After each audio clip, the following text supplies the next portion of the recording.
We were trying to remember where the concerts were held at first, and neither one of us could remember exactly where Christmas at Wartburg started.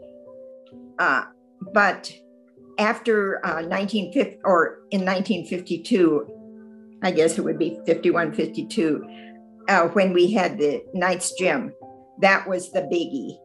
That's when it really started. But still, it was Helen Wright just decorating with what she could find and what she could do. And I think Ecker's Flowers always donated some beautiful poinsettias to decorate the stage with. So that's really our first, or at least my first, reminiscence of Christmas at Wartburg. I was an instrumental major in college, a French horn major. And I even graduated from college intending to go on. But being in choir made me begin to think what I was going to do. And about the last rehearsal of our senior year, without any warning, Limon said, "Fritschels, come down and conduct." And I did. And I thought, that's pretty neat.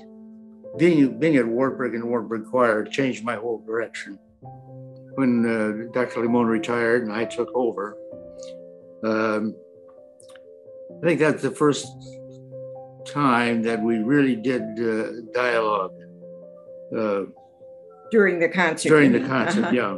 And we had faculty members do that for us. We were in Newman, I think, already. Mm-hmm. Yeah, we were in Newman. Yeah. We had Dick Wiederanders on the faculty, was the only person we had that could do all the lighting and this kind of thing. So it was very simple. We could change lighting a little bit, but that was not big. We were still fairly minimal. Minimal. Let's put it that way. Uh-huh. And the Christmas program was getting much more publicity, word of mouth, and this kind of thing around. So we went to, took the program to Waterloo, and we first sang in the big church in Waterloo, and then we went to the high school in Waterloo. And I think one time we went to Cedar Rapids. So that was the beginning of taking the choir program on the road. After, we came back to Wartburg to live and Jim was teaching, I think every year people came up to us and said, "Oh, I can't wait for Christmas at Wartburg. It starts the Christmas season for us." I just, and people, I think one of the big things that Christmas at Wartburg did was draw people from all over, not just Waverly, but all over. Well, I mean, there's something very gratifying when people respond, and that's a huge response that you get. And as a conductor, I've said since I've been retired, I really don't care whether I conduct again. I miss rehearsal and that whole business of bringing things to life. I didn't go shopping at all for colleges. I wanted to go to Wartburg.